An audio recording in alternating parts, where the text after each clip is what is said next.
ratifier la Convention de Genève. Économie. Riforma giudiziaria.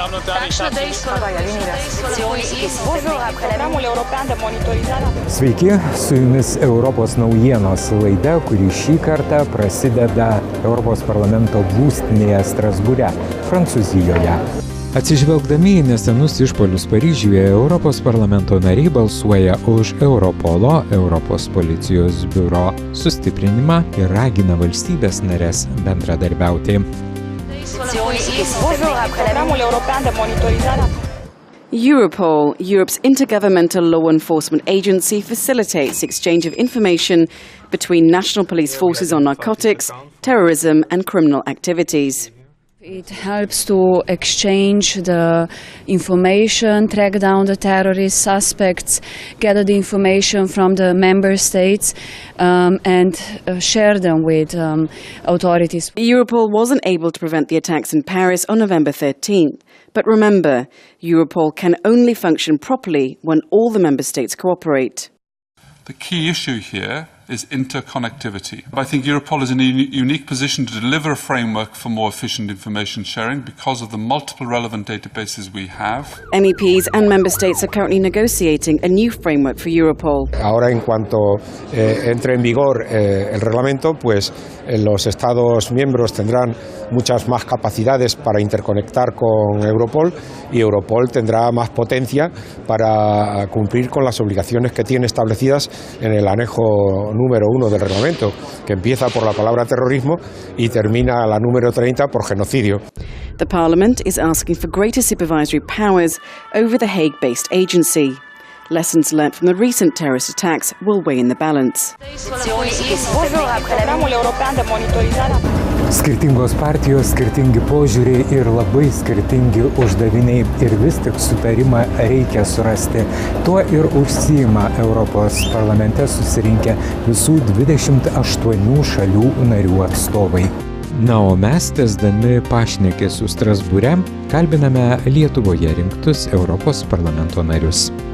Aš pradėčiau nuo to, kad visiškai nesenai prieš tai buvusioje sesijoje šiuose rūmuose, kai buvo pats migrantų vajus, kai salėje sėdėjo du prezidentai, tiksliau sakant, kanclerė ir Prancūzijos prezidentas, kai praktiškai 90% parlamentarų kalbėdami savo kalbose pabrėždavo, kad reikia laikytis bendražmogiškų, europietiškų, kitokių vertybių ir reikia suteikti pabėgėliams ir kvotas, ir socialinį būstą, ir mokinti juos, ir saugoti, ir puoselėti.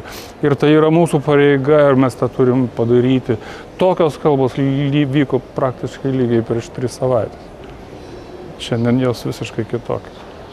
Šiandien po šito Paryžiaus, po kitų įvykių, jos jau yra kitokios. Ir net tie patys aršiausiai, kurie kalbėjo, kad reikia įsileisti ir aprūpinti jos, jau šiandien kalba kitaip. Mano požiūris yra labai paprastas. Iš tikrųjų, ne visi musulmonai yra teroristai, bet tarp teroristų yra daug musulmonų. Ir bandyčiau prisiminti, ką kalbėjo Jordanijos karalius. Jordanijos karalius prieš gal porą mėnesių atvažiavęs čia iš šitos tribūnos. Abdullah II, jeigu aš teisingai atsimenu jo vardą ir skaičių. Jis buvęs karinis lakūnas ir tuo metu, kai jo armijos karininkas pašautas ir nusileidęs buvo gyvas sudegintas. Jo atsakas buvo paprastas. Jis sėdo į lėktuvą pats už vairo ir nuvedė kitus lakūnus į tą vietą ir nepaliko akmens ant akmens.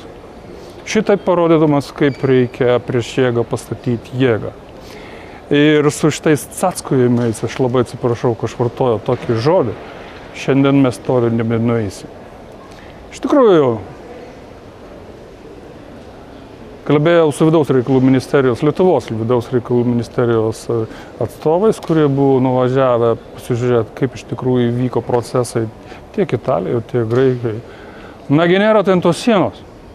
Nagi atplaukė laivas, išlipo ir nuėjo. Tai nieks ten nesaugo, kur tu nori ten eini. Dar daugiau aš jums pasakysiu. Teko kalbėtis Maltoje su tai žmonėmis, kurie gelbėja tuos per Viduržemį jūrą plaukiančius. Tai iš tų, kurie plaukia per Viduržemį jūrą, tie, kurie vadinami pabėgėliai, užduodamas klausimas, iš kur jūs? Iš kokios šalies gelbėtojai jūs esate? Ir kai sako, iš Maltos, jūs mūsų negelbėkit. Jūs mūsų negelbėkit, mums reikia, kad mus gelbėtų italai. Nes patekę į Maltą, iš Maltos mes niekur toliau nepateksime į Europą. Reikia spręsti šiandien tos klausimus. Gerai, kad Valetoje ten susitikimas aukščiausių lygių G20 ir galų gale sprendžia, kiek duoti pinigų Afrikai. Gerai, kad ten galvojam apie darbo vietas. Gerai, kad yra kalbama, bent jau buvo kalbama su Turkija, milijardus išskirti Turkijai, kad Turkija sustvarkytų savo sienas. Bet veiksmų reikia šiandien, veiksmų jau reikia šią valandą. Reikia sutvarkyti su išoriniam sienom. Visi, kurie neturi dokumentų, turi būti išsiųsti atgal. Nebereikia naujų institucijų, kaip šiandien girdėjau, naujų policijų europinių kurti. Jų yra pilna prikurta. Reikia, kad jos veiktų.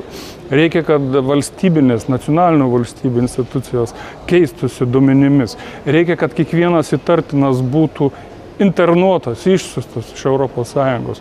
Šiandien ES žmonių saugumas yra žymiai svarbesnis negu menamų arba apsimetusių pabėgėlių gerbūvius. Tokia mano pozicija dėl šiandienos.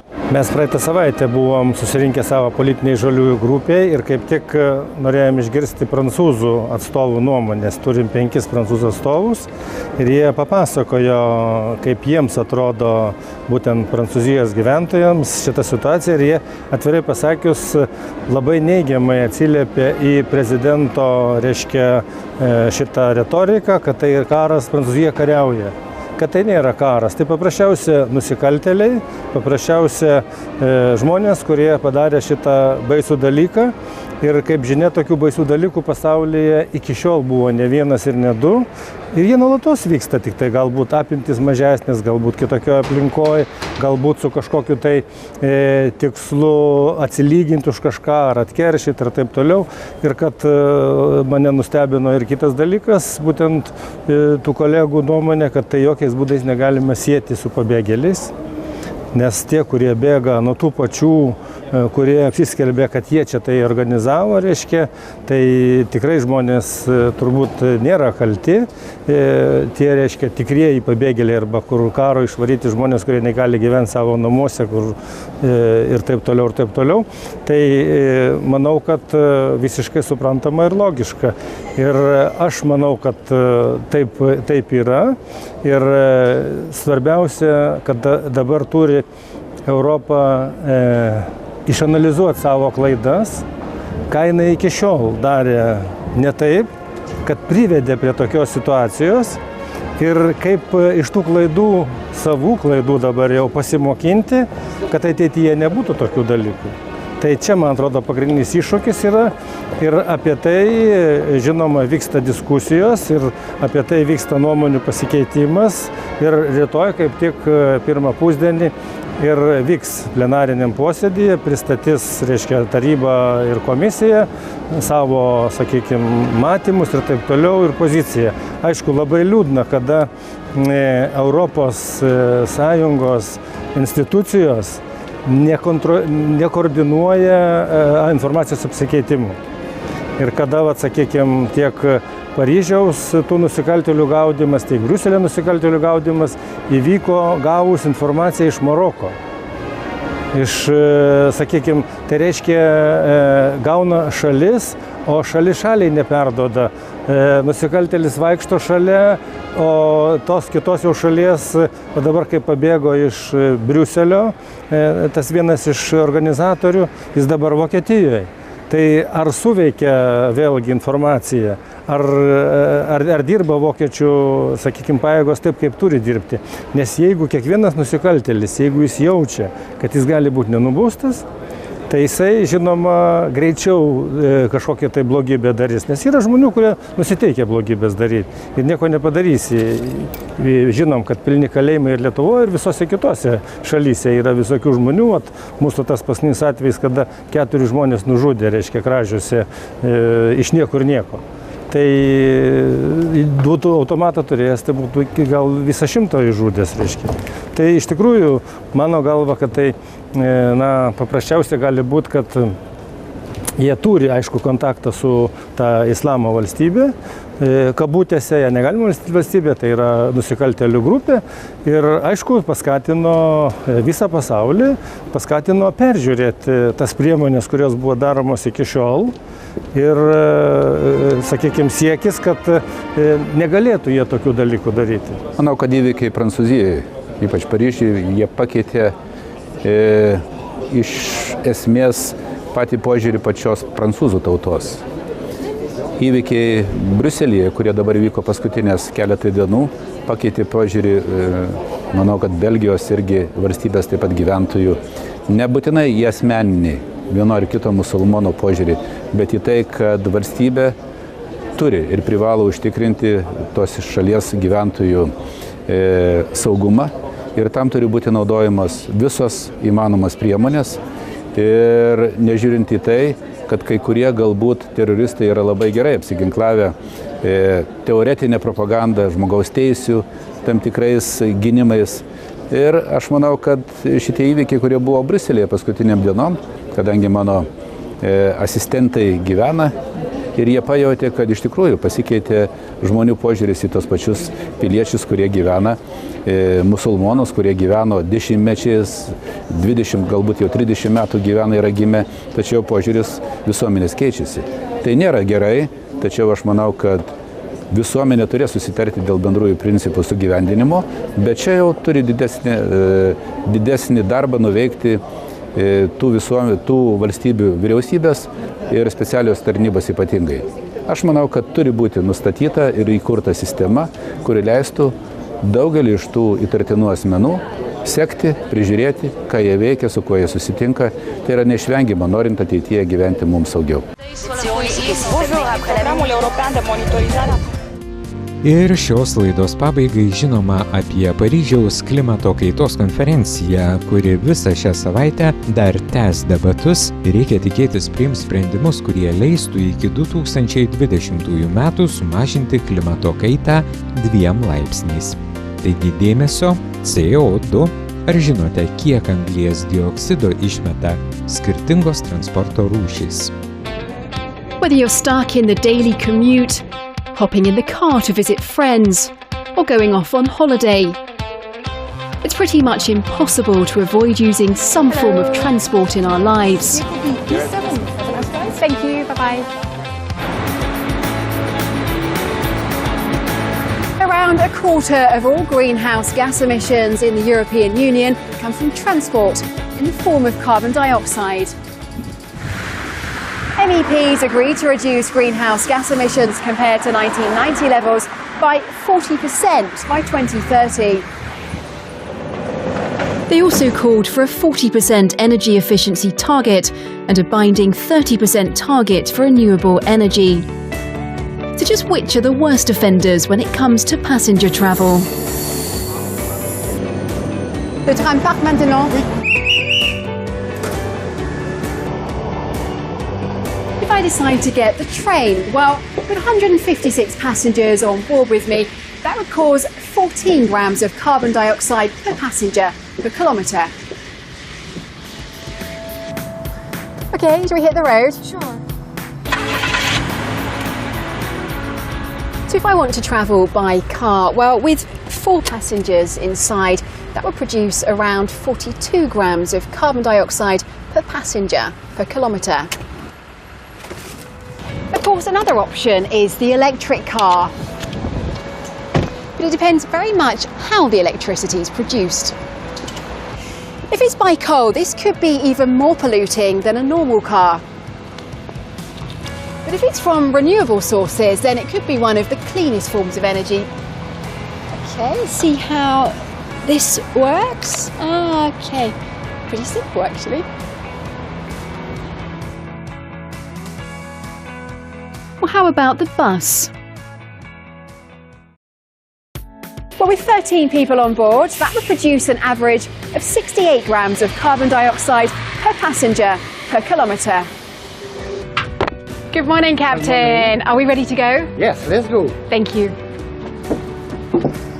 So how does being on a boat measure up?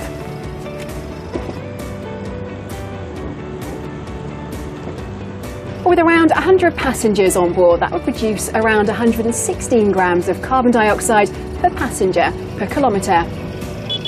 Oh, coming!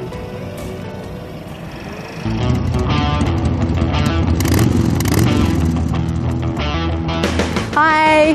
So if I fancy going by motorbike, well, with one passenger on board, the bike will produce around 60 grams of carbon dioxide per kilometre. As with all the figures from the European Environment Agency, they're based on an average usage. So if you take the average statistic of 1.2 people on a motorbike, then the CO2 output becomes 72 grams. So how about if I decide to get the plane?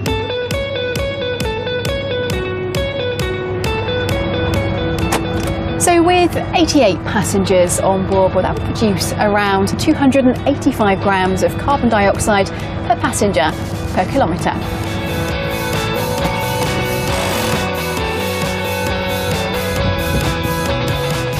That makes going by air by far the highest polluting form of transport. Really, if you want to go completely carbon-free, then you can't beat the trusty two wheels of a bike.